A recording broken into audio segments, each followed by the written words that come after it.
Oi, gente. Boa tarde a todos e todas. Estamos aqui no Festival do Conhecimento UFRJ. Bem-vindos, bem-vindes. Meu nome é Ana Barros.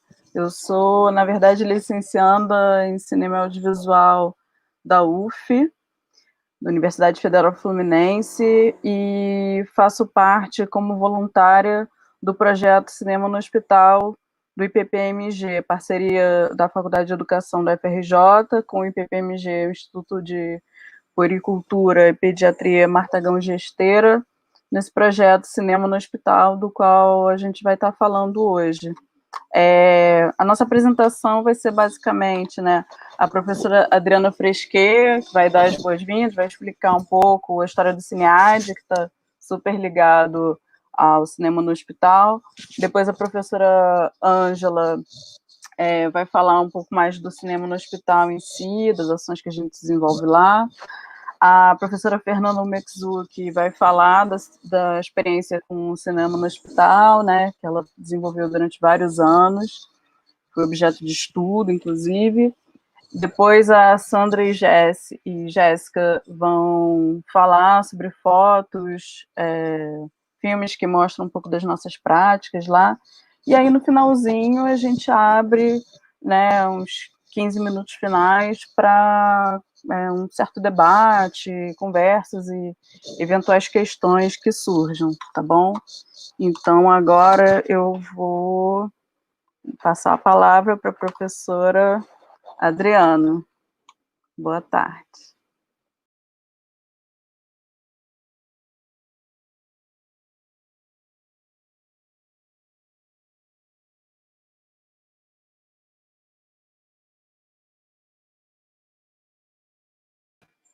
Oi, Adriano. Você esqueceu de ligar seu microfone, tá bom? Ai, perdão. Boa tarde a todas e todos. Hoje estamos aqui para apresentar outro projeto do programa CINEAD, o projeto que está ligado ao Instituto de Pediatria e Puericultura Matanã de Feira, projeto Cinema no Hospital, de ensino no final, me pergunta, que foi iniciado em 2009, mas ele foi aprovado efetivamente em janeiro de 2010. Depois estamos fazendo 10 anos de projeto Cinema no Hospital.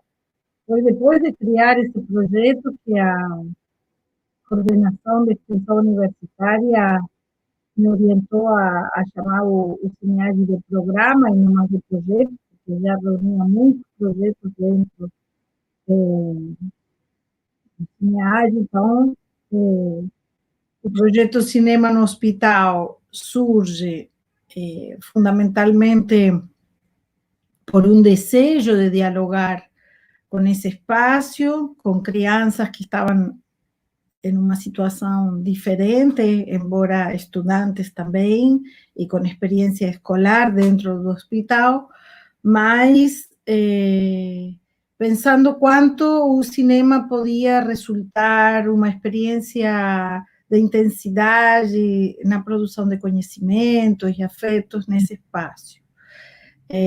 Durante 2009, eu e os bolsistas que me acompanhavam nesse momento, fizemos visitas periódicas, semanais, né? Toda sexta-feira, no horário que funcionaria o projeto, que funciona até hoje, de 1 às 3 da tarde, ficávamos observando o que acontecia nesse espaço. E uma das coisas que mais chamou a atenção foi ver a felicidade com a que as crianças esperavam o horário escolar.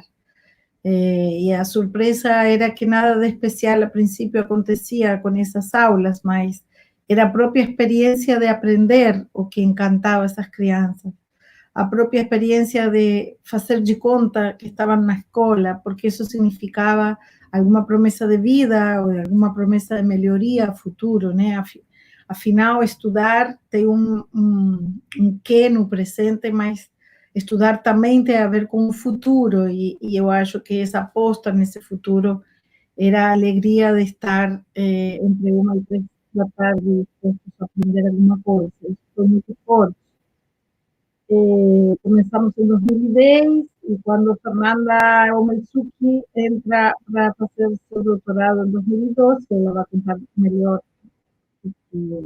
sobre isso, ela abraça esse projeto para tomá-lo como campo do seu doutorado. Então, o período que Fernanda fez seu doutorado foi o período que o projeto Cinema no Hospital terminou assim de configurar-se numa especificidade, com uma sofisticação maior, né, que depois, generosamente, Angela Santi assume coordenar, e os novos bolsistas e voluntários abraçam também, como o caso da Ana, que já foi de Bernardo, Tatiana, e tantas pessoas que passaram pelo projeto, que Fernanda nos deixou assim, em um outro patamar.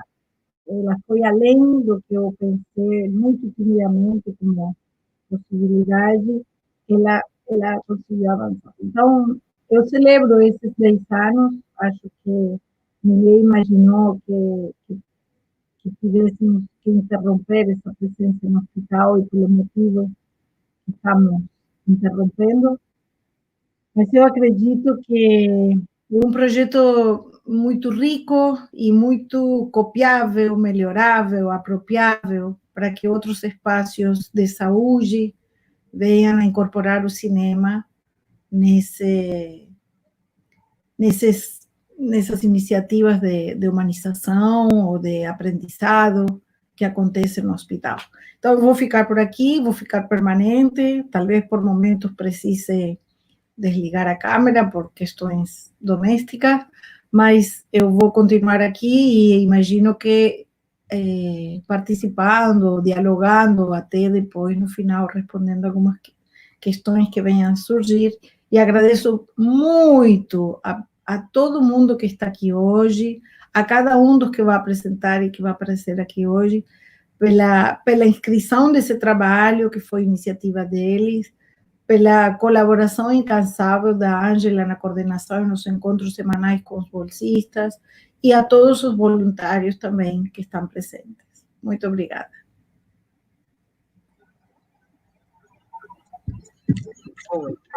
Obrigada, Adriana. Gente, boa tarde. Agradecemos a todos que estejam aqui nos acompanhando. Então, como a Adriana falou, o projeto Cinema no Hospital, ele é um braço desse projeto maior que é o CINEAD, que é um programa ligado à Faculdade de Educação, e eu estou junto com a Adriana, acho que desde 2011, em algum momento eu assumi a coordenação.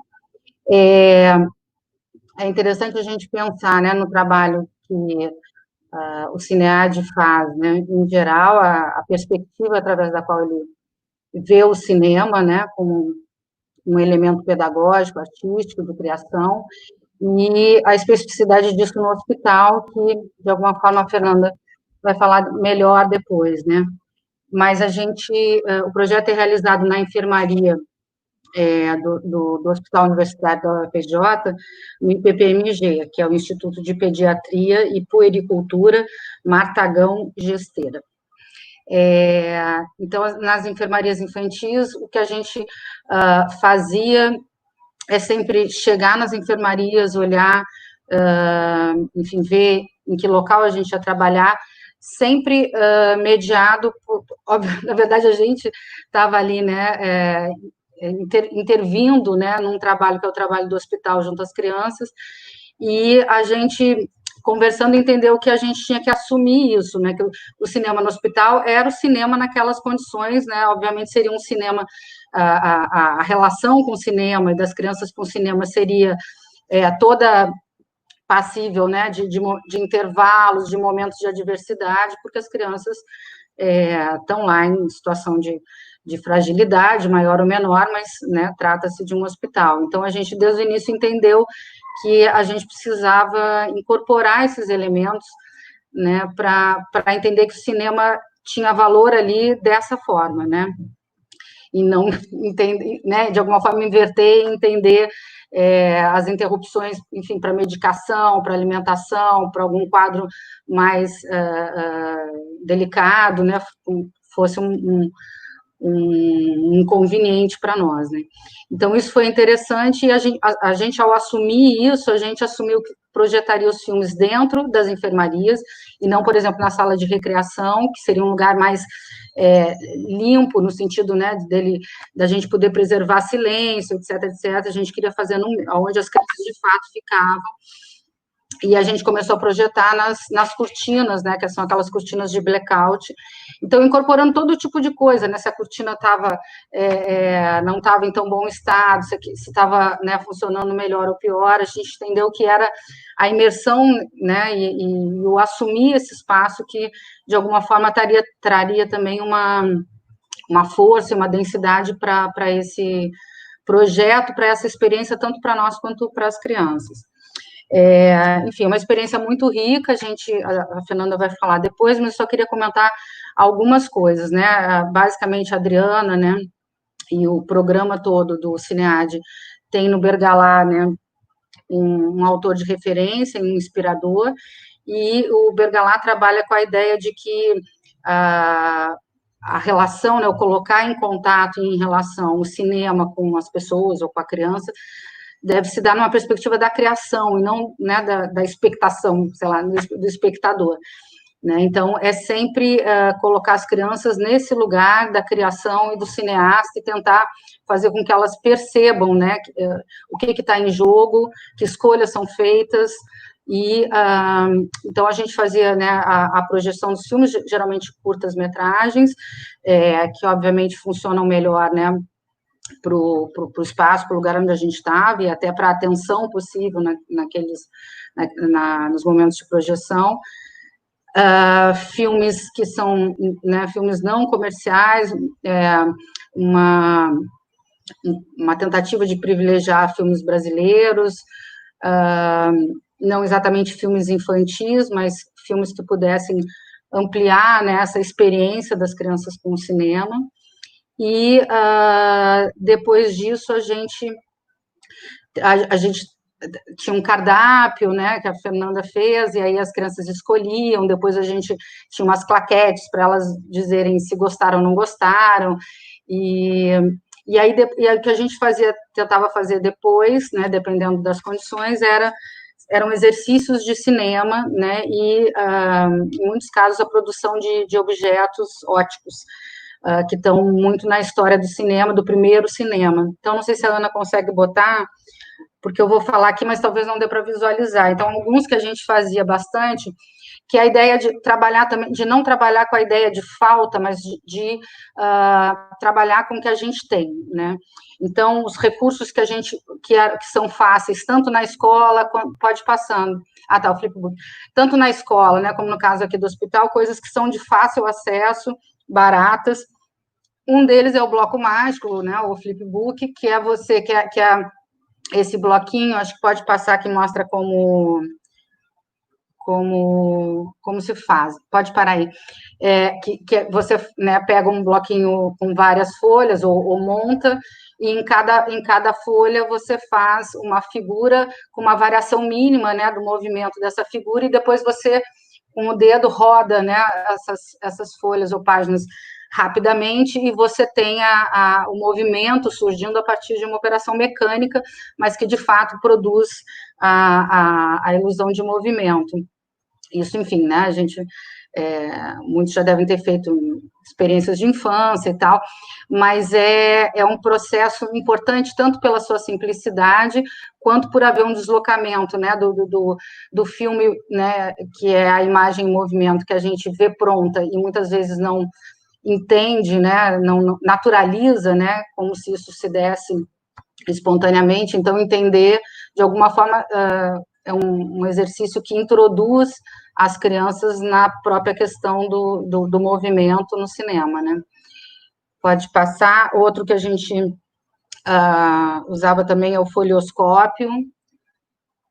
O folioscópio também, ele é uma versão, digamos, reduzida do bloco mágico, porque você dobrar, por exemplo, uma folha e desenhar, né, um boneco, algum animal, objeto, né, nas duas folhas, com uma pequena variação também, e depois você enrola num lápis. Quando você passa o lápis rápido, ele cria essa ilusão de movimento. Depois o taumatrópio, que é você ter duas imagens complementares, mas em lugares, né, em lugares diferentes, e você depois juntar essas imagens e, por exemplo, você colocar um pássaro aqui e uma gaiola do outro lado. Aí você coloca num barbante ou um palito, alguma coisa que possa segurar, e você fazendo um movimento rápido faz com que o cérebro tenha a ilusão, né, pelo movimento de o pássaro estar na gaiola. Então, e por último, o teatro de sombras,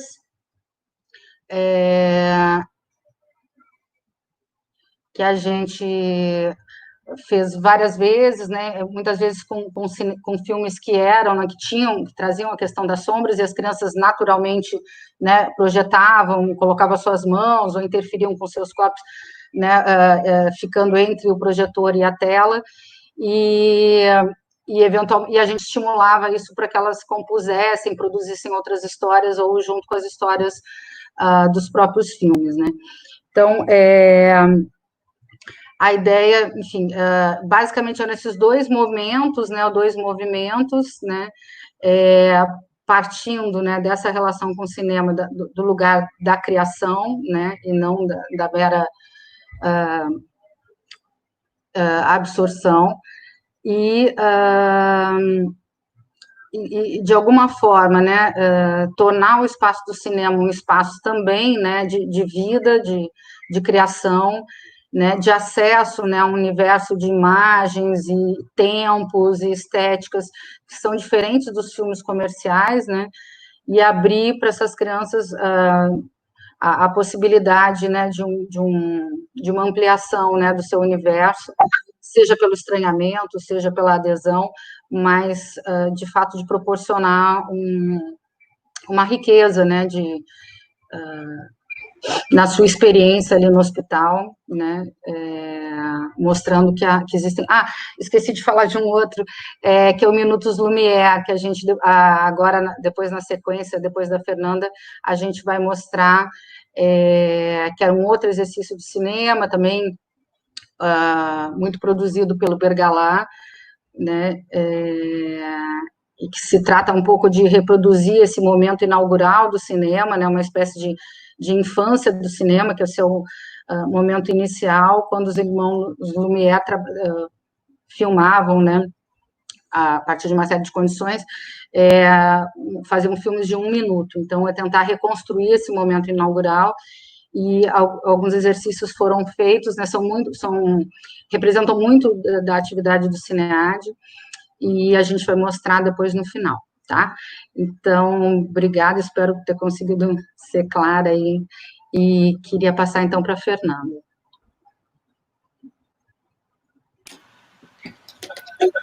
Oi. Boa tarde, todo mundo, tudo bem? Vamos lá. Então, eu ainda estou aprendendo um pouco a fazer isso, é estranho, a gente fala se vendo, né? Então, pessoal, muito obrigada, primeiro, assim, por me incluir nessa conversa, né, agradecer a Ângela aí que fez esse convite, que eu acho que é para poder falar, assim, conversar um pouco sobre esse projeto que me ilumina até hoje, e que eu tenho muita vontade de experimentar aqui em São João del Rei, né? E acho que isso um dia ainda vai acontecer. Já fiz algumas coisas tentando aproximar, e acho que um dia isso acontece. E eu pensei assim, em trocar algumas coisas com vocês, e se tiver algumas dúvidas de ordem prática, que eu vi que o pessoal ali perguntou algumas coisas que tem a ver com a seleção, ou qualquer outra coisa, eu acho que da rotina do projeto, pelo menos da época que eu estava, né? Eu acho que depois eu respondo nas perguntas, né? Porque são coisas mais diretas. E eu pensei em refletir sobre algumas coisas mais gerais e trazer algumas experiências que me marcaram, assim, né, dos anos que eu tive lá, que foi de 2012 a 2016, quando eu acompanhei o projeto, tanto como pesquisadora do projeto, como uma educadora audiovisual também, né? Então, eu era uma integrante que pesquisava o que a gente fazia, né? Aprendendo e criando junto. E uma primeira coisa, assim, é que eu tenho começado a contar para as pessoas, assim, que eu tenho conversado, acho que aqui na UFSJ também, conversei com a Adriana isso outro dia, que essa nossa experiência de isolamento, assim, agora, e toda a discussão e polêmica em termos de ensino remoto, ela tem me feito lembrar e revisitar muito o que eu aprendi, observei e estudei com o cinema no hospital. E aí eu comecei a me perguntar assim, né, o que a postura das crianças no isolamento que essas crianças já vivem, essas crianças já estavam isoladas antes da gente estar isolado na nossa casa, né? E o que as aprendizagens dessas crianças nessa situação, assim, suas criações nessa situação podem nos ensinar sobre o nosso isolamento de agora. E aí eu pensei assim, em primeiro lugar, lembrar que a gente já tem uma política educativa para uma situação de isolamento, em caso hospitalar, né? Não só para crianças isoladas no hospital, mas para crianças também que estão no processo de isolamento domiciliar, que é uma política nacional focada na política de educação especial para crianças nessa situação. Então, que se materializa nos hospitais em classes hospitalares, ou um atendimento pedagógico domiciliar, no caso disso acontecer, né, em casa. E assim, isso para quem quer depois de ler mais, né, isso tem documento na internet, que é um documento de 2002, onde vai falar das orientações e das estratégias para a organização das classes hospitalares e do atendimento pedagógico em casa. E dentre tantas coisas que a classe hospitalar faz, acho que a Adriana começou a falar desse brilho nos olhos que as crianças têm nas classes hospitalares, assim, dentre muitas coisas, elas visam assegurar esse direito, né, das crianças em continuar estudando, em continuar aprendendo, em ter a experiência da escola na vida delas, que é um elo assim, social e afetivo fundamental da infância, né, na construção dessa subjetividade infantil. E o que a gente sabe, assim, dos estudos que acompanham essas crianças, é que essas classes hospitalares são os lugares, como a Adriana comentou, que as crianças gostam muito de ir, elas esperam por esse momento, elas se concentram, frequentam esse momento, né? E essa experiência, ela é, assim, muito motivadora para essas crianças. Então, ao que parece, assim, é uma experiência que é de vida e de investimento afetivo, cognitivo, e é mais um esforço que essas crianças fazem, um esforço físico também, né, em meio a tantos outros esforços que elas fazem também de ordem cognitiva, afetiva, física, que elas já enfrentam com a enfermidade que elas estão experimentando, que também envolve e mobiliza elas em todas essas instâncias, né. E esse mesmo entusiasmo, né, eu estou trazendo isso porque assim, a classe hospitalar já é esse lugar, né, acho que quando começaram as observações antes do projeto estar lá, e a gente perceber isso também com as crianças, esse mesmo entusiasmo a gente observa também nas crianças, nas diferentes oportunidades que elas têm de criação, na contação de histórias, né, que são outras atividades que tem lá, no espaço da sala de recreação, que as crianças vão pintar, que vão brincar, vão estar com as recreadoras, e com o cinema. Que são esses espaços, então, menos institucionalizados, né, que a escola, assim, então elas também se implicam, ficam horas, não querem voltar para as macas, né, e a gente muitas vezes usa até a expressão que as crianças perdem a hora, né? E aí a gente se perde a hora, né, a gente parece que é um esquecer, né, onde a gente está, e a gente pode pensar, talvez, que nessa hora que a gente perde essa hora, a gente vive uma experiência que é da natureza brincante, da natureza da brincadeira, né? Uma experiência de presença, né? De estar presente, e uma experiência, então, de criação. Eu acho que sempre que isso acontece, né? Então, estou pensando assim, que o brincar, o aprender, o estudar, o criar, e aí pensar essa criação com o cinema, né? São esses não lugares, né, de um outro espaço, assim, de criar as experiências para além de definições já organizadas do que é estar internado, do que é estar adoecido, de como deve se comportar num hospital, ou do que esperar de uma criança que está hospitalizada. E aí, pensando com o cinema, né, e do que eu pude criar junto com as crianças, assim, eu estou trazendo isso porque é para pensar um pouco assim a potência dessas experiências de criação nesse lugar que, a princípio, poderia ser um lugar só de espera, né? Só um lugar de paciente, um lugar que você só está esperando, não, que algo seja feito para você, por você, ou alguma intervenção que você vai sofrer. Então, você que sempre sofre intervenção, você não intervém naquele espaço, né? Então, pensando na criação, no estudo, né, nessas potências todas, como esses lugares em que você sai um pouco daí, né? E aí, então, um pouco assim que a gente pode tentar criar com o cinema me parece uma possibilidade, assim, e aí eu vou trazer alguns exemplos do que eu vi, né, nesses anos, assim, uma possibilidade de criar sentidos para o que você está vivendo ali, mas não no sentido de uma justificativa para o que você está vivendo, ou no sentido de uma fuga do que você está vivendo, mas no sentido de uma modelagem, né, assim, da gente dar uma forma para essa experiência de infância dentro de um hospital, né, da infância numa situação de um isolamento, que é o que faz, de alguma maneira, assim, a arte, né? A gente, como é difícil nomear algumas coisas, como tem coisas que não dá, que são inenarráveis, que são imensuráveis, a gente precisa subverter a palavra e criar poesia, subverter, né, uma imagem didática e criar uma imagem que possa falar de algo que você não consegue falar, que você não sabe o que está sendo, o que falar, ou que alguém só está te enquadrando num determinado lugar, que é o paciente que espera, que é a criança doente. Então, como a gente pode fazer com que o cinema, assim, eu acho que entre em contato com isso que eu não sei dizer e possa dar forma, né? Pega essa argila que não tem forma e eu crio isso de alguma maneira. Aí eu vou contar 2 episódios assim que me marcaram, vários marcaram, mas que nesse processo de pensar aqui em conversar, eu lembrei, né?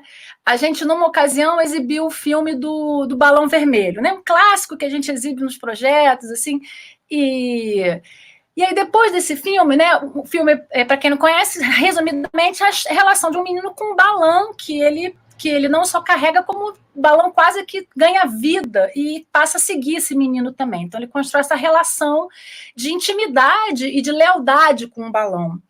E depois da exibição desse filme, a gente propôs, eu não me lembro como é que foi diretamente a proposta, se era fazer um Minuto Lumière, algo que fosse só uma fotografia, mas era depois desse filme, né, as crianças elas iam fazer uma filmagem, assim, iam fazer um registro.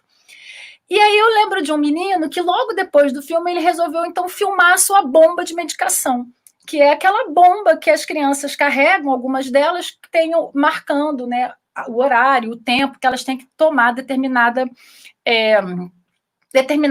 medicação. E para mim é muito curioso, assim, né, que ele tenha, a partir, né, depois de uma experiência com o filme, tendo trazido uma bomba de medicação que o prende, que o carrega, né, como um registro de algo que, para mim, me pareceu ser o seu próprio balão, né? Assim, o que é aquela bomba ali para ele, né? Então, isso a mãe dele, né? Eu lembro que na época assim, a mãe dele estava e falou assim para ele: a bomba tá com você, como o balão tá com o menino, né? Eu não sei se ele fez isso pensando nisso ou não pensando nisso, mas eu acho que tem aí uma possibilidade de olhar para aquilo que era um objeto que talvez ele possa ter visto dessa forma com o filme, e não sei o que ele fez, a gente não entrou para decifrar isso, mas eu acho que são possibilidades assim, né, de criação de sentidos e de olhares para aquilo, né, dele olhar para aquilo e conseguir ver algo, rever o que está ali, a partir da relação que ele faz com outras imagens, né? Então, criar um outro sentido e uma outra relação com aquele objeto. E dentro dessa ideia também de pensar na criação assim, de realidades ali dentro, eu lembro também de um menino que a gente acompanhou há muito tempo, que ele quis filmar o momento em que ele esteve no CTI. E aí ele começou a dizer como que tinha que ser a cena, né, e começou a falar que tinha que filmar de um jeito, do outro, que era quando ele estava no CTI, que filmava o horário. E a mãe dele e a avó dele ficaram muito incomodadas com isso, né? Elas começaram a dizer que ele não podia filmar isso, porque isso era uma coisa muito séria, que ele não tinha ideia de como aquilo era sério, e que ele não podia, né? Era como se fosse uma blasfêmia filmar aquele momento que era tão doloroso, assim, da vida dele. E ele virou para a mãe dele, para a avó dele, né? E falou assim: isso é só uma brincadeira, né? Né? E deixa eu contar a minha história, isso me marcou muito, assim, deixa eu contar a minha história, isso é só uma brincadeira.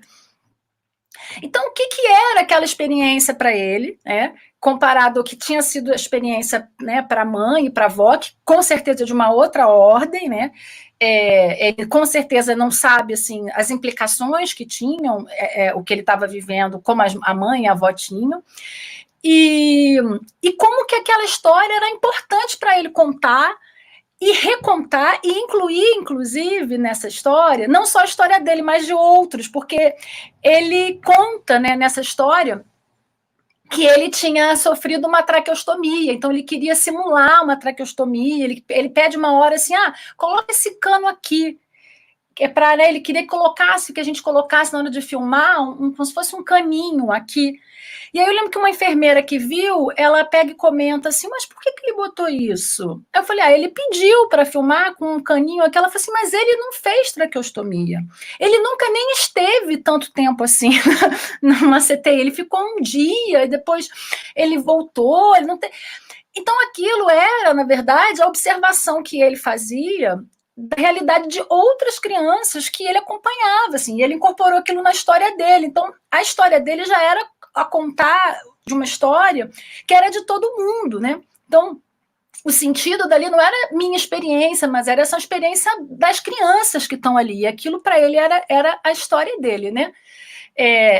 Esses dias, aí, para voltar só para uma questão e já encaminhar para o final, assim, algumas coisas, eu vi um filme que talvez vocês conheçam, que é um filme da Linda Quebrada, que se chama Bicha Travesti. E tem várias cenas nesse filme em que mostra o processo que a Lin pega e se filma em uma performance dentro do hospital. É muito forte essas cenas, assim, são muito intensas, assim, é uma performance que ela faz ali do processo da relação dela, né, com a quimioterapia dentro do hospital. E eu fiquei pensando no quanto essas crianças são subversivas, né? Porque quanto elas estão assim produzindo assim imagens assim com uma performance, com uma eu lembro também assim do clássico do filme do Glauber, que ele quis filmar um enterro, né, do Di Cavalcanti, como isso também foi criticado, e as crianças estão nesse processo, assim, né, elas estão fazendo coisas que grandes cineastas, grandes artistas, grandes criadores, assim, estão pensando e criando ali no limite da vida, né, então são coisas que a gente nem consegue, eu acho que, acessar, assim, o lugar onde essas crianças muitas vezes estão, né, então eu acho que de fato, dá para entender, eu estou trazendo esse filme da Linda Quebrada, porque dá para entender por que essa atitude, né, dessa criança pode ter causado tanto choque na mãe e na avó, né? Porque olha, o que ele quis fazer é grandioso mesmo, assim, eu quero filmar essa cena que eu estive no CTI, e a gente, como projeto, estava assim, bom, se eu disse que ele podia, agora como é que eu faço? Eu vou ter que filmar com essa criança, essa cena, né? E quem que eu atendo? A censura do adulto ou o desejo da criança? Eu acho que também é difícil, assim, agora a gente tem que negociar isso. Mas, enfim, só para a gente pensar como que como que as crianças nos levam para esses lugares, né? Que são de ousadia, de experimentação, de reinvenção do real, e como a gente puxa e diz, não, né? Não pode, não faço, tenho medo. Eu também, na hora, pensei, gente, agora eu vou filmar isso, né? Eu não posso filmar isso, e posso filmar, mas a gente entendeu como isso como que a criança leva e cria, quando a gente dá os elementos, dá argila para a criança, ela cria ali, né? Dá forma para aquilo. Aí, enfim, para voltar, assim, eu acho que a questão inicial, assim, que eu comecei trazendo, né? Depois a gente conversa mais, mas vou colocar de novo, assim, a pergunta, né, que eu tenho me feito, assim, que é o que essas posturas, né, assim, das crianças nesse espaço, assim, o que essas criações, o que essas aprendizagens, assim, delas podem nos ensinar sobre o nosso isolamento, né? E aí, poucas coisas, assim, que eu fico pensando. Primeiro é essa importância da criação nos momentos de crise. E aí, isso não é para justificar fazer ensino remoto a qualquer custo, não é isso, não é para defender precarização e transposição de ensino presencial para a distância, mas a gente reconhecer o lugar de vida que tem a aprendizagem, que tem a criação, né, em momentos, às vezes, de muita fragilidade. Assim. Então, produzir vida, né? Eu acho que criar, produzir vida. Então, é aprender quando a gente está imerso, né, num estudo, a gente até diz, né? Poxa, nem vi a hora passar quando você está estudando. Então, até a aprendizagem pode chegar nesse lugar do brincar, né? Quando ela está... quando ela toca esse momento que é da criação, né? Que é de criar, a gente se recria nesse processo do estudo, e com isso, claro, que cria o mundo também. Então, para pensar, eu acho que a partir daí, quando a gente for pensar por que criar e aprender tem um valor, e por que a gente... que essas crianças estão nessa situação de limite de vida e estão criando e aprendendo. Uma outra coisa também, eu acho que aí tem a ver até com a relação com as classes hospitalares, é que não necessariamente toda aprendizagem tem que ser curricular, e aí também acho que é uma discussão importante, assim, porque as escolas ficam doidas para manter os conteúdos curriculares e de uma maneira que não dá para entender o sentido, né? Então, qual o sentido, às vezes, dessa criança que está hospitalizada aprender sobre o conteúdo que a criança que está fora da escola está aprendendo? Porque as crianças aprendem uma infinidade de coisas dentro do hospital, sobre o que está acontecendo naquele momento das vidas delas. Então, assim, elas aprendem sobre o hospital, elas aprendem sobre o próprio corpo, aprendem sobre as relações um com o outro, elas aprendem sobre tudo, assim, uma aprendizagem... elas sabem tudo o que está acontecendo. Eu acho que essa é uma outra coisa também que a experiência de isolamento lá ensina para a gente. Então, assim como as crianças hoje sabem tudo o que está acontecendo, as que estão dentro de casa, né, tentando, como podem, aprender e ficar em contato com as escolas, as crianças no hospital sabem tudo o que está acontecendo com elas. E aí eu lembro mais uma vez de uma criança que me ensinou onde eu deveria, por exemplo, mexer. Ela estava deitada numa maca e ela queria fazer o som da traqueostomia, né? E aí, para fazer o som da traqueostomia, ela queria, então, que eu ligasse o som da saída do oxigênio. E eu não sabia como fazia isso. E aí ela pega e vira para mim e fala: você tem que abrir aqui, vira aqui, abre aqui. Então, assim, e aí na hora que eu abro, sai o barulho, né? Que ali engatava a saída do oxigênio dos tubos para a criança respirar. Então ela entende todos os procedimentos, ela sabe como tudo funciona, se sai alguma coisa aqui do braço, ela sabe colocar. Ela sabia, eu lembro que vocês sabem apertar suas próprias máquinas de medicação. Então, existe uma aprendizagem, né, que é de outra qualidade, de outra natureza que está acontecendo ali, que não precisa ser curricular, né? Então, acho que também entender esses lugares que cada criança está e que não precisa ser uma transposição da escola e dos seus conteúdos e dos seus currículos para lá, mas que a gente possa pensar, talvez junto com a escola, as aprendizagens que estão acontecendo naquele momento, que eu acho que é isso que a gente tem vivenciado hoje, né? Que aprendizagem a gente está tendo chance de ter nesse momento, né? E eu acho que é um pouco isso que a gente tenta fazer com o cinema, assim, né? Quando está lá, assim. Eu acho que é pensar o que tem para se aprender, o que a gente já está aprendendo aqui, o que já está acontecendo, né? Assim como já está acontecendo o cinema lá, que a gente sempre fala, a gente chega lá, já tem um cinema acontecendo, as crianças já estão vendo os seus filmes, né?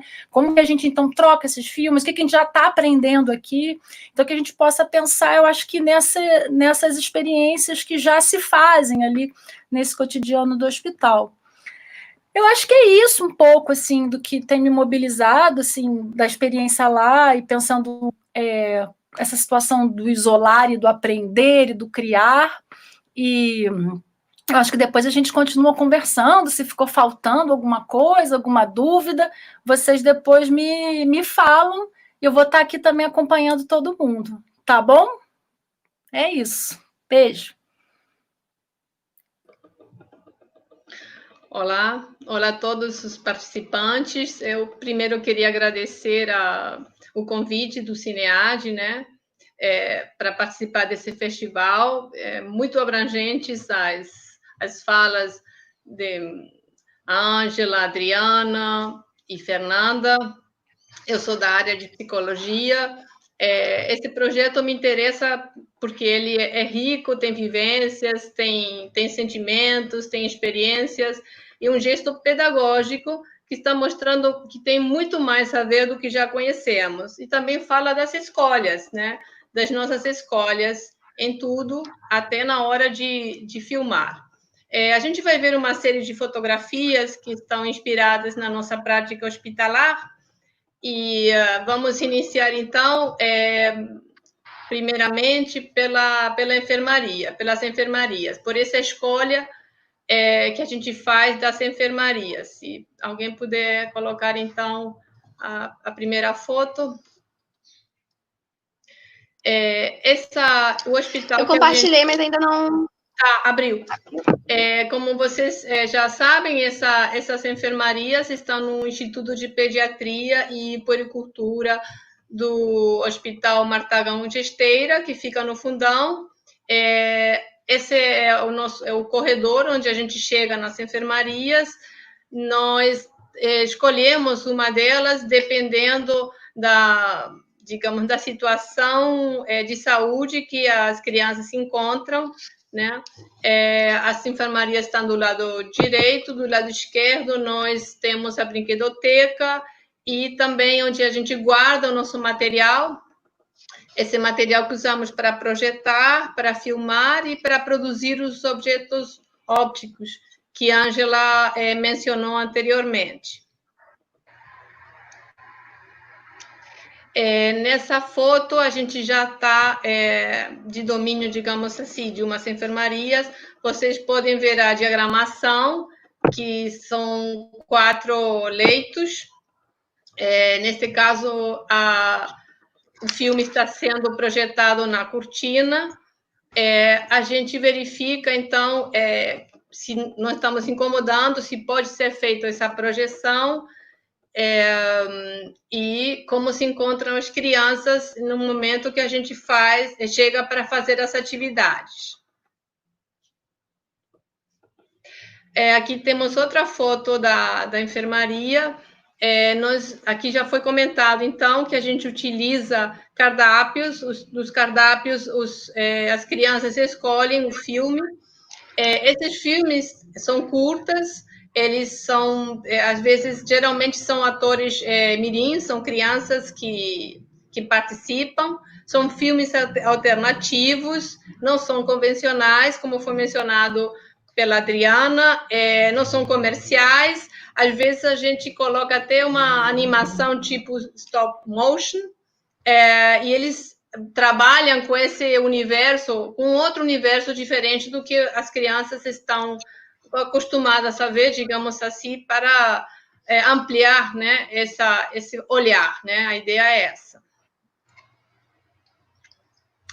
Aqui tem a equipe que está aguardando a projeção do filme. A gente se encontra atrás de uma divisória, como vocês podem observar. Quando termina o filme, nós fazemos essas atividades, né, que incluem os jogos ópticos que foram mencionados pela Ângela, como o flipbook, o folhoscópio, o taumatrópio e o teatro de sombras, que nós vamos mostrar em outras fotografias. Aqui também temos o projetor, não sei se dá para ver embaixo da foto, aparece o projetor. E como comentaram anteriormente, às vezes é necessário interromper essas atividades quando tiver algum procedimento. Então, a gente, digamos assim, improvisa essa interrupção e depois a gente, se for possível, retorna. Às vezes até uma criança sai também, deixa de assistir o filme devido a algum procedimento que é chamado a fazer.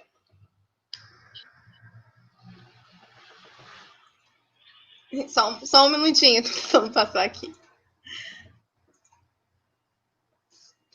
Isso. Bom, então essa foto ali, ela trata sobre o enquadramento. Esse enquadramento, um exercício, se executa esse tipo de exercício para entender os limites. Entender os limites, nesse caso, ele vai facilitar soluções, vai também facilitar a criatividade, e é uma busca por desnaturalizar, né, esse olhar, né, tirá-lo do comum, do que sempre acontece, e, ao mesmo tempo, também nos mostra uma escolha. Na hora que a gente escolhe um determinado foco, deixa de escolher um outro. Então, esse é o tipo de exercício que iniciamos. Tem algumas perguntas que estão aparecendo, a gente vai responder no finalzinho, né? Pode ser?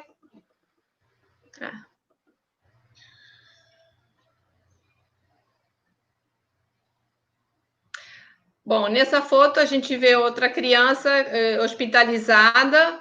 Essa é a atividade chamada Minuto Lumière. Nesse Minuto Lumière, a câmera fica estática, ela fica parada durante 1 minuto. E aí a criança, antes disso, ela escolhe um plano, né, um ponto de vista, e a gente considera que isso faz parte de uma escolha pedagógica. Nós vemos aqui que ela está justamente com alguns machucados, ela está fazendo tratamento, mas ela tem possibilidade de se locomover, levantar e fazer uso dos equipamentos para poder fazer os exercícios. É isso. Olá, pessoal, eu sou a Jéssica, eu sou aluna de Pedagogia do FRJ, eu estou no 5º período, e eu sou extensionista no CINEAD, né, especificamente no IPPMG, e primeiro eu quero agradecer a oportunidade de estar aqui hoje, né, porque esse evento é muito importante, principalmente nesse contexto que a gente está vivendo, e compartilhar sobre a minha vivência mesmo, que tem sido, assim, algo excepcional, sabe? Eu nem imaginava que em algum momento da pedagogia eu fosse ser inserida num contexto hospitalar, e aí, de repente, eu me encontro nesse lugar, assim, de muito aprendizado, sabe? Então, eu vou agora dar continuidade à leitura das imagens, né? Então, aqui nós temos 2 pacientes, né, que estão fazendo exatamente o exercício de enquadramento que a Sandra acabou de explicar. E o que eu acho muito interessante nesse exercício é que ele dá a oportunidade das crianças explorarem, sabe, esse ambiente. Além de todo o exercício em si, cinematográfico, as crianças podem explorar esse ambiente, que muitas vezes elas só ficam ali na maca, ou de repente até o banheiro, e aí, por exemplo, qual seria a possibilidade dessa criança ir até a janela, entendeu? Então, eu acho muito valioso. Aqui. Só um minutinho, o computador não está passando. Sim. Aqui nós temos a atividade de teatro de sombras, que a Ângela explicou mais anteriormente, né? E nessa ocasião, nós temos 2 pacientes fazendo atividade. E o teatro de sombras é quando as crianças contam uma história através das sombras que vão sendo projetadas. Então, aqui embaixo a gente tem um projetor, e aí as crianças vão criando movimentos com as mãos delas.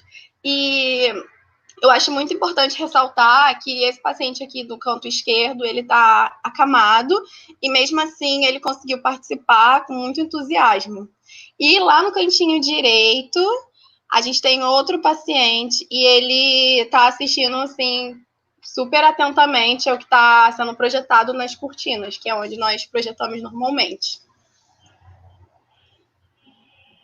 Aqui nós vemos a câmera, né? A câmera é um dos equipamentos mais utilizados pelos colaboradores e pelos voluntários, e é através dela que a gente faz atividades como o Minuto Lumière, que a Sandra até explicou em uma das fotos. E aqui a gente vê uma cena, né, que está se passando, uma pessoa que passa no corredor das enfermarias, né? Então, aqui do lado esquerdo nós temos a enfermaria, e do lado direito temos um corredor. Aqui essa imagem eu gosto muito dela, porque ela representa a importância do responsável participar tá ativo nesse momento da criança, né? Isso ajuda muito na recuperação dessa criança que fica, nem sempre fica por muito tempo, mas tem outros que ficam, às vezes, por semanas. Então, acho muito importante essa participação dos responsáveis. E isso também traz um estímulo para essa criança, para participar das atividades que a gente propõe. E, nesse caso, também foi o exercício de enquadramento, só que dessa vez a gente usou, quer dizer, foi utilizado uma moldura de foto, né? E essa moldura ela foi levada por uma das voluntárias. E eu acho que é interessante também, porque foi um objeto que, de repente, em casa você já não vê mais importância nele, não vê mais utilidade, e aí você leva para um outro contexto e ele ganha um novo significado. Então, também acho muito relevante.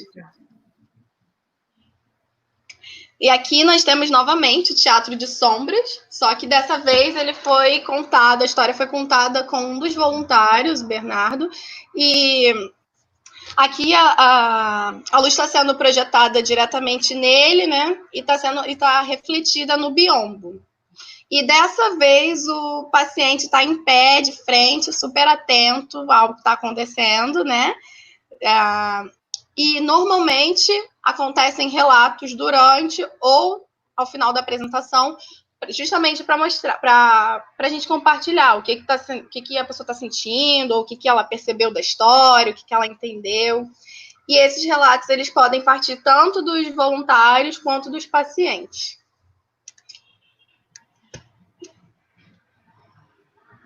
E por último, nós temos essa foto aqui, que eu acho lindíssima. Aqui a gente vê um corredor que se formou, tá vendo? E esse corredor se formou com crianças de outras enfermarias, que nesse caso elas podiam se locomover. Então a gente traz essas crianças, a gente convida essas crianças para participarem da atividade, e aí a gente tem as crianças que estão acamadas e essas que estão nas cadeiras. Então elas assistem aos filmes e no final elas também participam dos jogos ópticos. Então é isso. As fotos finalizaram por enquanto, mas eu vou compartilhar com vocês um pequeno vídeo que a Adriana preparou. E esse vídeo contém um conteúdo que foi produzido pela Fernanda, né, que ela estava falando aqui mais cedo. Ela preparou justamente com as crianças. Então, eu vou reproduzir eles aqui. E, Fernanda, se você quiser comentar alguma coisa no final, fica à vontade, tá bom? Só um minutinho.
Oi, gente.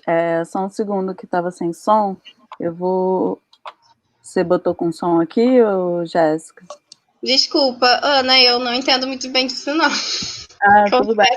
Deixa eu tentar compartilhar aqui. Então eu vou tirar, tá bom?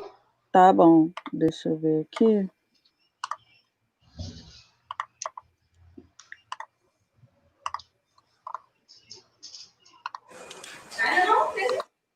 Ok, o som.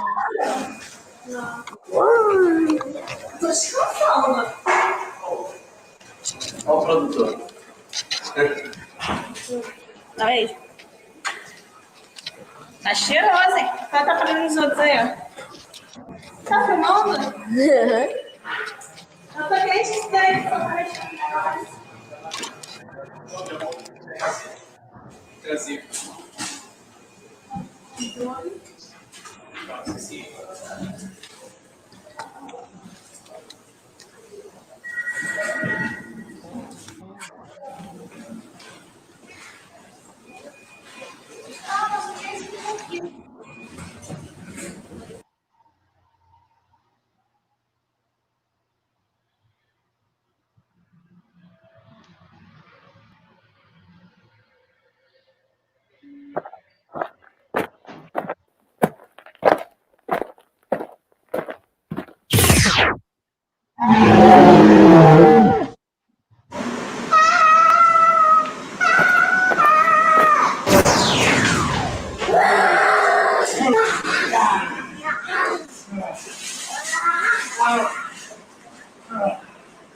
É isso.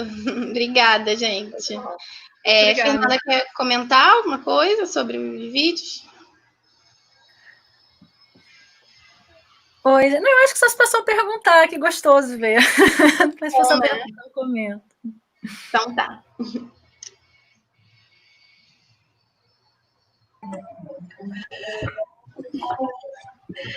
São assim, alguns momentos, assim, de alguma forma foram marcantes, né, nessa experiência no hospital, com diferentes grupos e equipes, mas principalmente o primeiro, ele é bem exemplificador dos Minutos Lumière, né, e, enfim, depois tem outras experiências, no final, do Teatro de Sombras, a Fernanda pode falar, porque basicamente um trabalho que ela fez junto com outro extensionista, né, que participou com a gente, que foi o Bernardo, que era do cinema da UF, em que esse menino que aparece nas sombras, né, como está a sombra aqui, é ele que pensa, né, Fernanda? É ele que pensa, ele propôs a história, ele propôs o roteiro, ele pensou o título, ele sugeriu a trilha sonora, enfim, era um menino especialmente incrível, né? Uhum. Quer comentar um pouquinho, Fernanda? Desse seu parceiro? Eu acho que era assim, era muito uma relação que ele tinha com os dinossauros na época, né? Então ele estava muito envolvido com os dinossauros e como eu era uma criança também que estava internada há muito tempo, então foi uma criança que a gente teve muitos contatos com o projeto, porque eu acho que também tem essa diferença, né? Porque tem criança que vai lá para fazer um procedimento cirúrgico e aí ela acaba acontecendo dela ter a experiência do projeto naquele dia que ela estava internada e ela vai embora e a gente não vê mais, né? Então ela teve a chance de ver um filme, às vezes até de fazer um exercício. E tem crianças que passam muitos anos, né, no hospital. Então, ele é uma criança que estava muitos anos no hospital. Então, eu acho que eu tive com ele quase todos os anos do projeto, né? Para vocês terem uma ideia, assim, foram 5 5 anos, e eu acho que estou desde o início com ele lá. E depois a gente até soube que ele foi para, se eu não me engano, para o Hospital Pequeno Príncipe, em Curitiba, fazer uma cirurgia que ia conseguir resolver, inclusive, o que ele tinha. Assim, lembro que no final a gente estava muito feliz, porque ele ia fazer essa cirurgia, ia conseguir se libertar, né? Ainda que no momento da internação. Então, como a gente ficou muito tempo com ele, deu tempo de criar muitas coisas com ele, dele aprender muitas coisas, e dele se envolver com a gente, criar uma intimidade também com a gente, que eu acho que isso é importante, né? Não dá também para a gente propor qualquer coisa, assim, para fazer talvez com uma criança que a gente tenha acabado de conhecer, porque tem uma relação que a gente precisa construir com a criança. Então, acho que essa produção, ela tem os bastidores dela, que são na sombra, e tem os bastidores da relação também, acho que de intimidade, que a gente foi construindo com ele esses anos todos, né? Então, dele ver filmes, dele se sentir à vontade com a gente, dele se sentir, dele ter até vontade também de querer criar alguma coisa com a gente, de convidar o Tiago, que estava ali contracenando com ele, para atuar com ele. E aí foi isso, assim, na verdade nós exibimos, foram filmes que tinham sombras. Então, foi um dia que a gente exibiu 2 ou 3 curtas que tinham muitas relações com sombras no filme.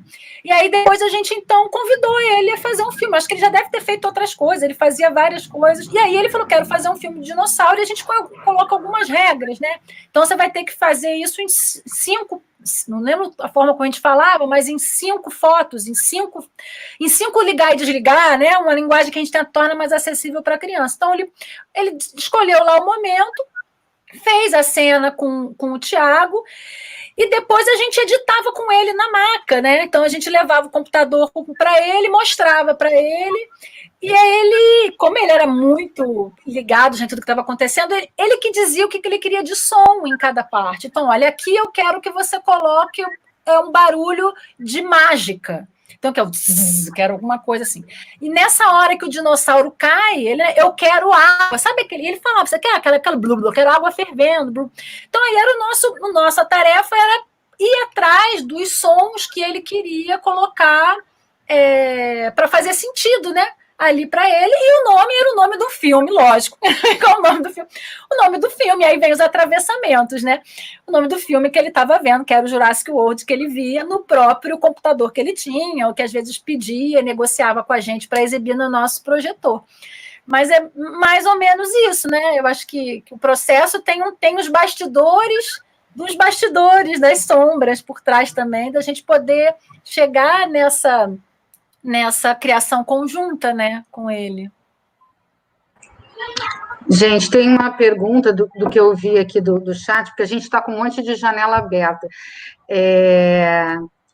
que eu acho que a Adriana poderia responder para a gente, porque tem uma riqueza, assim, desde o princípio e tal, que alguém perguntou pela seleção dos filmes, né?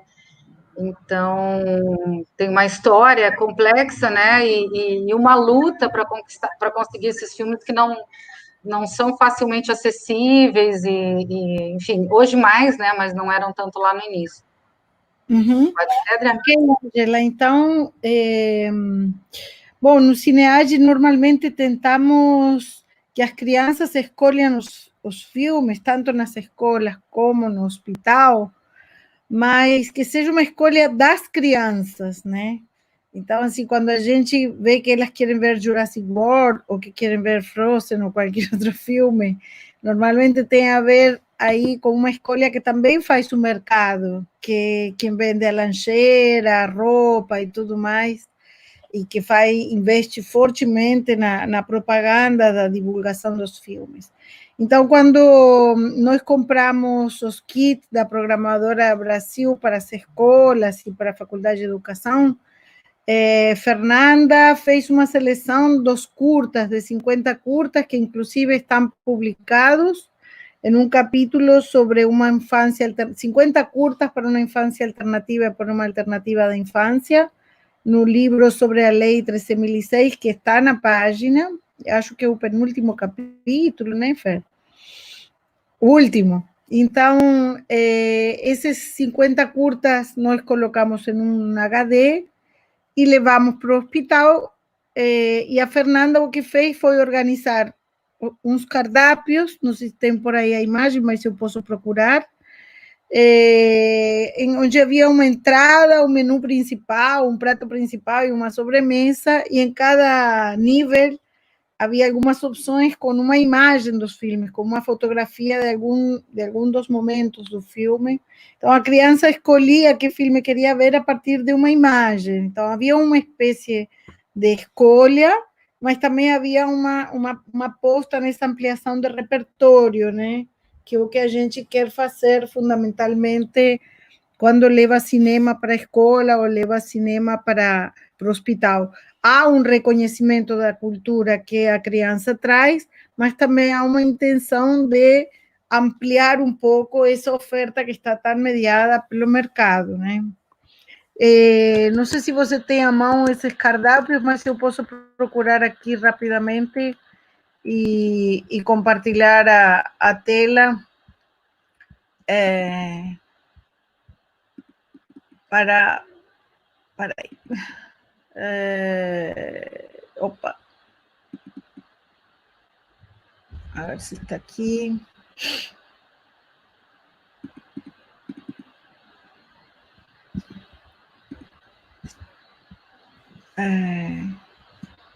Está aqui.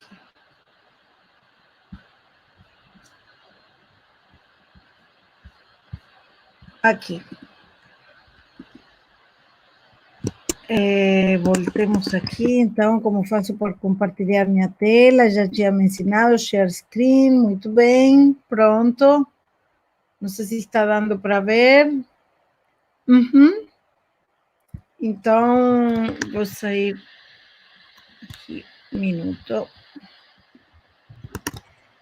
Dá para ver sim, Adriana. Dá? Deixa eu ver. Está no abecedário do cinema agora. Está passando, não, né? Não. Abecedário? Está aparecendo aquela página de início. Aqui.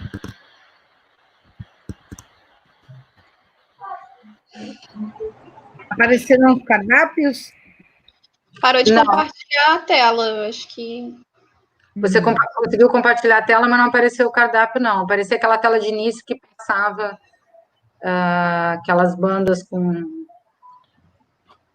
várias páginas do site. Quando eu vou para... Eu vejo aqui a tela compartilhada, mas quando eu vou para o Keynote, parece que desaparece. Aí não aparece? Não, agora estamos nós. Bom, não importa, então. Pronto. Fernanda, você quer comentar sobre alguns filmes que a gente costumava passar? Enfim, você que teve uma experiência longa lá, Jéssica e Sandra também, enfim, os que eram mais pedidos, os filmes que a gente costumava passar. Eu acho que tinha esse trabalho, né? Acho que tem esse envolvimento também da negociação com as crianças, né? Porque elas viam muitos filmes, elas traziam muitos filmes, então elas tinham o seu próprio acervo e então também tinha esse processo de negociar o que a gente ia apresentar de diferente, né? E convidá-las a conhecer um filme que não conheciam. Às vezes isso era um pouco mais difícil, mas como é qualquer coisa com criança, né? Você vai oferecer à criança um legume, ela vai querer comer o que ela já come. Então, a gente vai negociando, né? E eu lembro, inclusive, tem uma fala que eu acho bem interessante, que eu lembro de uma pessoa no hospital que uma vez comentou assim, a criança saiu no meio do filme, por que você não pergunta o que elas querem ver, o que elas gostam de ver? E eu sempre lembro, acho que eu conversei isso com a Adriana na época, a minha vontade foi falar assim para ela, você pergunta o que ela quer comer? Então, a nossa ideia era exatamente que a gente ampliasse, né, assim, o que as crianças pudessem ver. E aí isso envolvia, às vezes a gente vê os filmes que elas traziam também, não era que é uma coisa proibida, né? Não é isso, assim, era só que a gente pudesse ver tudo. Então, eu vi filmes que elas trouxeram, conheci coisas com elas lá, né, diferentes, e elas também conheceram coisas com a gente. E aí eu acho que tem um momento que é na hora que você vê que esse novo filme passa a integrar o repertório delas, que a gente chegava, então, no projeto, assim, e elas, ao invés de pedirem para ver o filme que elas traziam, elas pediam para ver um filme que tinham conhecido com a gente. E para mim isso era, assim, um momento, um estalo, né? Quer dizer, ela chega lá, a gente chega com o projeto, ela, eu quero ver o filme... do Garoto Barba, que foi um clássico que a gente passava no hospital. Então, eu quero ver o Garoto Barba. Nossa, o Garoto Barba, ela conheceu com a gente, essa criança. Então, já faz parte, já entrou no processo de repertório dela e já sabe que a gente traz esse filme. E a gente, inclusive, deixou para essas crianças que a gente ficou mais tempo um pendrive com os filmes para que elas assistissem também, né? Começamos a fazer essa troca desses filmes. Então, ela não pede mais, passa o meu filme. Ela pediu o filme que ela tinha conhecido no projeto. Mas isso, mais uma vez, isso acontece com as crianças que ficavam longos períodos, né? Que se repetiam em ver os filmes. E aí tinha esse processo de integrar o novo repertório, né? É exatamente isso. Desculpa, Sandra. Não, pode falar. Exatamente isso que a Fernanda falou. Acho que quando eu comecei no projeto, eu pensei que seria algo linear, sabe? De que, vou fazer aqui esse projeto e, de repente, na sexta que vem eu faço tal coisa.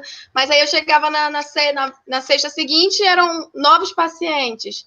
O máximo de paciente que se repetiu, assim, foram 3 semanas. Uma menina muito querida, assim, ela era muito ativa. Então, a gente conseguiu fazer algumas atividades com ela, assim, foi muito interessante, mas era isso, assim, quando ela foi embora, já não foi tão fácil de realizar essas outras atividades, por exemplo, de filmagem, né, igual a Fernanda conseguiu fazer esses documentários, e também aconteceram dias em que a gente ia e a enfermaria, assim, nenhuma criança estava acordada, então, assim, a gente ficava lá 1 hora esperando e, de repente, não dava para realizar nada, mas, assim, esses episódios foram bem raros, mas aconteceu em algum momento, mas é isso.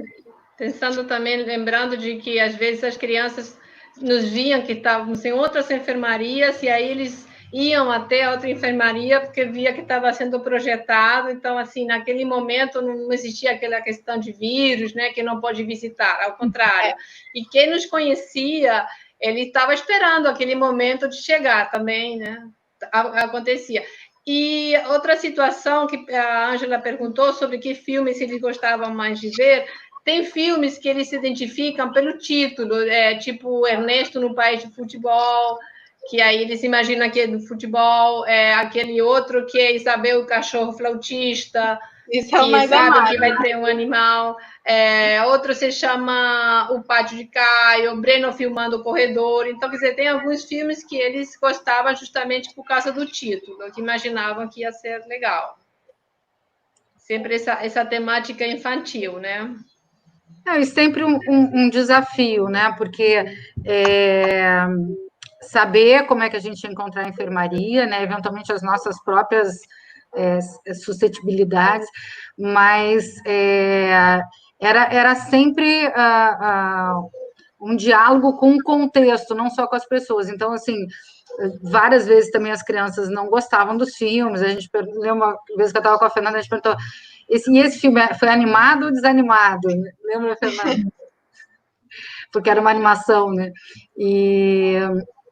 E muitas vezes, quer dizer, justamente porque eles estão, né, formados, muitas vezes há 10 anos, a ver, né, os filmes a partir de uma determinada estética, né, existe uma rejeição, inclusive quando as situações se parecem muito com as delas, né? Uma predileção pela animação, né? Uma resistência inicial quando os filmes são com atores de verdade, ou quando os filmes são preto e branco, né? A Velha Fiá, que é um filme antigo, e aí eles rejeitam num primeiro momento, e depois passam a gostar, mas eventualmente a própria rejeição circunstancial é também uma experiência válida, porque de fato a gente está apresentando um universo assim que eles não conhecem, o Garoto do Chaplin, mas dificilmente havia uma rejeição plena, assim, né? Em algum momento eles conseguiam se conectar com o filme e dali se produzia alguma coisa, assim, né? Mas a rejeição fazia parte, né? E a gente tinha que lidar com isso, né? Aprender a lidar com isso. A própria situação do hospital, né? Porque geralmente em cada enfermaria você tem uma televisão. Depois a tendência era cada família levar alguma coisa, né? Ou o celular, ou um tablet em que a criança assistia algumas coisas, e a gente era todo um trabalho, né? De seduzi-los para ver com a gente, desligar, né, as suas mídias, dispersões, né, mídias. Então, assim, isso tudo é uma construção, né, e a gente foi tentando se trabalhar e trabalhar isso como um elemento constitutivo e válido, né, o que acontecesse ali estava valendo. Eu não sei se tem mais alguma coisa, se as meninas querem comentar mais alguma coisa. Aqui a gente tem grupos de diferentes momentos, fora a Adriana, que sempre esteve, né? Fernanda, que teve essa imersão grande, porque fez a sua tese de doutorado lá. Sandra também já está um tempinho com a gente. Para a Natália, que tinha perguntado, né, como participar, a gente colocou os links aí, Natália, acho que você conseguiu ver. E a Sandra é psicóloga, está com a gente, assim, todo mundo é bem-vindo, a gente pode depois conversar. Enfim, aí não sei se alguém quer comentar mais alguma coisa, vou tentar ver se tem mais alguma pergunta. A Mônica perguntou... Desculpa, só vou a Sandra está conosco desde quando? Há muitos anos, Sandra, que você fez psicologia também. Eu terminei em 2012 a licenciatura e entrei no projeto em 2016. 2015, talvez. Legal. A Mônica está perguntando, em tempos políticos tão terríveis, como vocês analisam a situação da produção de curtas no Brasil?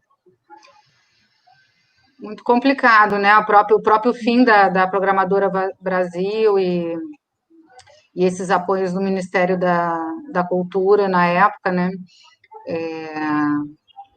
Mas acho que a Adriana e a Fernanda talvez possam falar melhor. Eu, na verdade, ia comentar que já em 2013, eu estou pensando em termos de produção de curtas para a infância, né? Em 2013 foi o último ano que a gente teve o edital Curta Criança, que era um edital específico para a produção de audiovisual para a infância. Então, desde 2013 que a gente não tem um edital específico para produção infantil. Então, os produtores, né, que já tenham em algum momento interesse ou tenham uma prática de produzir para a infância, devem estar fazendo isso em paralelo. Acho que é editais gerais, né, ligado às suas próprias produtoras e tentando produzir, tentando fazer as propostas dos filmes em editais que são amplos e não específicos. Mas eu acho que em termos assim do que se produz, eu acho que sempre teve assim, no Brasil pelo menos a gente tem muito mais curtas sendo produzidos para crianças do que longas, né?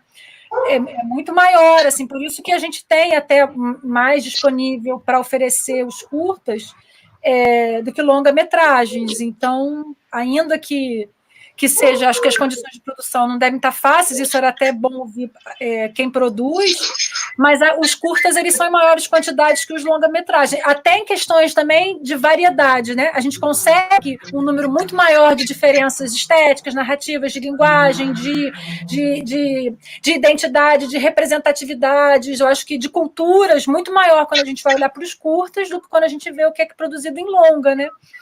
Então, isso já tem tempo, desde 2013, que a gente não tem uma política específica para isso. Acho que a Adriana quer falar, né? Não, mas quando você terminar, Fer. Mas acho que é isso. Eu lembrei logo desse edital, né? Porque foi um edital importante, inclusive na época. Ele abasteceu muito o projeto na época e ele já não existia. Então, eu lembro logo dele, pensando numa política específica para a produção de visual para a infância, né? Sim. Eu diria assim, várias coisas. Depois quando a gente apresentou a proposta de regulamentação da Lei 13.006, né, em 2014, é aprovada a lei que obriga a exibir cinema nas escolas, 2 horas de cinema nacional por mês, como mínimo, como carga curricular complementar. Se forma um grupo de trabalho para produzir uma proposta de regulamentação da Lei 13.006, e desse grupo participam muitas pessoas do Ministério de Educação, algumas pessoas também da Secretaria de Cultura, e 5 membros da sociedade civil, entre os que estava o próprio diretor da Ancine, a diretora do Programa de Alfabetização Audiovisual, a diretora do Festival de Cinema Infantil de Florianópolis, a presidente do Centro Nacional de Cineclubismo, um diretor de cinema e cineclubista, e eu como professora universitária.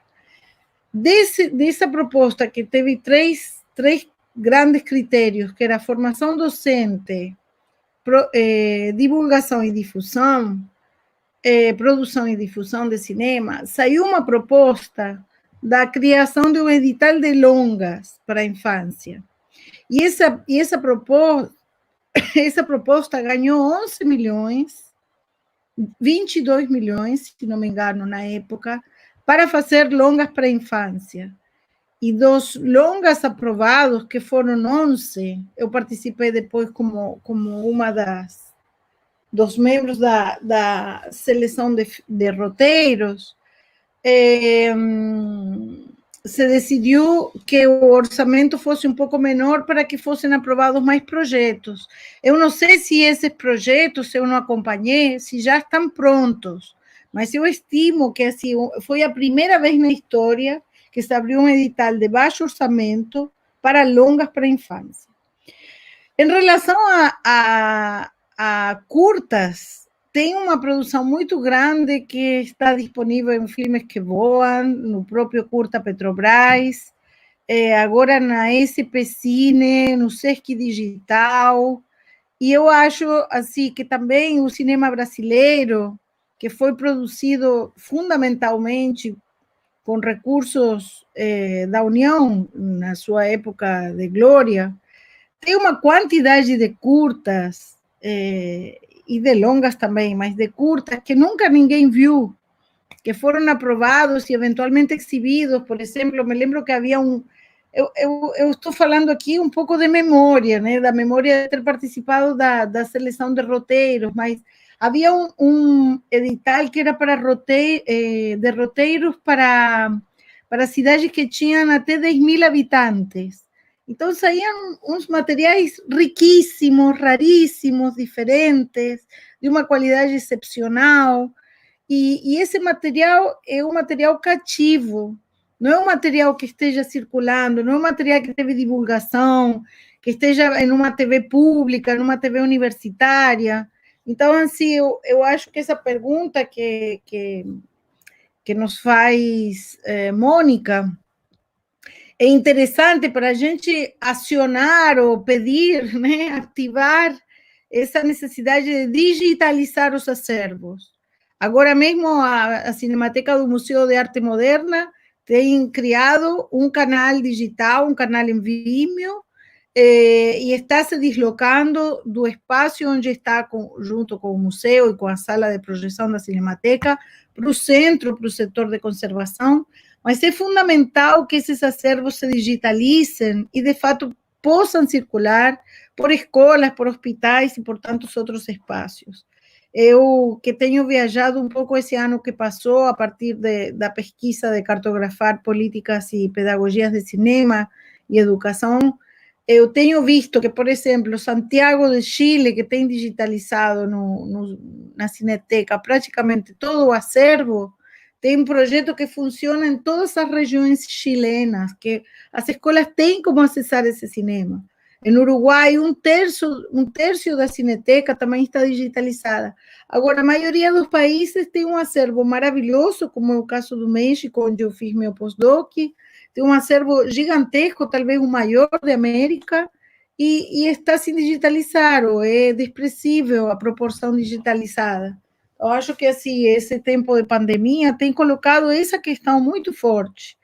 Há que produzir, lógico, curtas, assim, precisamos reivindicar essas políticas públicas para a produção, mas também há muito material produzido de uma qualidade ótima que não sabemos que existe porque não está disponível.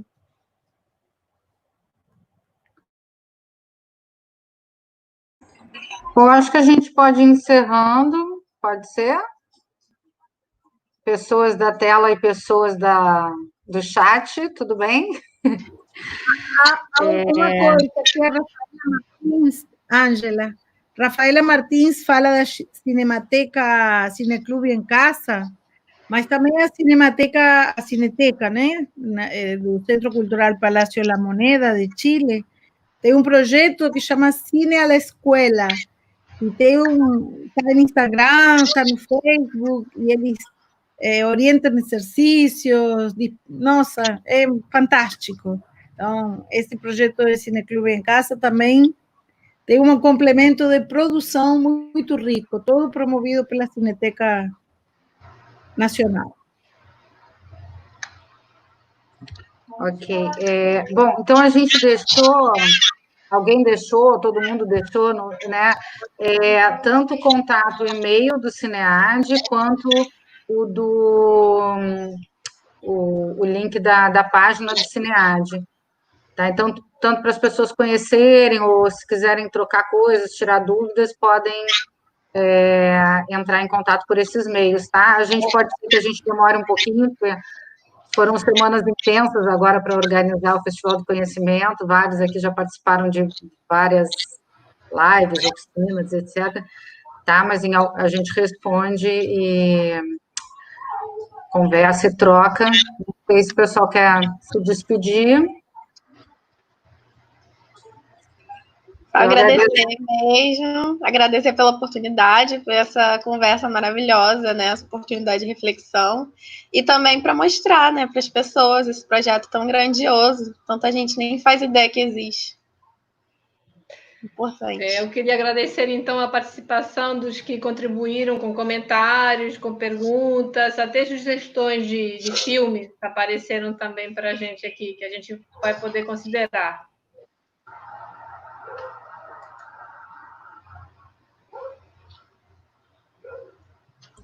Bom, então acho que a gente pode encerrar. Fernanda, quer dar tchau? Tchau. Acho que é isso. Sim, Obrigada, gente. Sim, agradecer, né? Agradecer muito. Isso, então agradecemos muito a todas e todos que estiveram com a gente, enfim, a todos aqui que tiveram, né, puderam e ajudaram a organizar essa apresentação, e o Alfredo, que seja... o Alfredo tá aqui, tem muita gente por trás que não está aparecendo. Bastidores, sempre tem os bastidores. Ana Barros, Ana Isabela, Ana Barros, Cristina também. Cadê a Ana? Aí, Ana. Tem ela na... Aí, Ana. Obrigada. Boa noite. Obrigada, gente. Então, que seja um começo. Giovanni também. Coisas. A Sandra Mota, que foi obrigada. A que deu para começar. Todo mundo, muito obrigada. Que seja um começo aí de várias trocas e criações, né, de toda forma, juntas ou separadas. E agradecer a esse momento aí do Festival do Conhecimento, a gente poder abrir e tornar público, né, e agora isso fica, né, no YouTube, para que se mostre, né, se apresente um pouco a riquíssima e enorme produção das universidades públicas que trabalham com essa ampliação, né, de possibilidades, de olhares, de roteiros, de projetos, e, enfim, que são fundamentais, né? Às vezes a gente percebendo ou não, né? Mas são fundamentais para a sociedade, né? E, Ângela, eu acho que aí no caso do projeto aqui é a excelência do trabalho do IPPMG, que é uma referência nacional assim no trabalho que faz, sabe? Então, acho que também tem isso, assim, que é um espaço de ensino, pesquisa, extensão, assistência, assim, de primeira linha, sabe? Assim, um trabalho com uma pessoa maravilhosa, eu acho que todo mundo que apoia o projeto lá e confia no trabalho, né? Então, também tem o IPPMG, assim, eu acho que que é essa experiência. Sim, a gente não deixa aqui de estar apresentando uma parte do trabalho que tanto o Hospital Universitário e Exato. a infantil faz e produz, né? Então, agradecer muito a todas e todos e a gente encerra por aqui. Tá bom? Obrigada, gente. Seguimos. Tchau. Seguimos. Giovanni, obrigada. Tchau, tchau.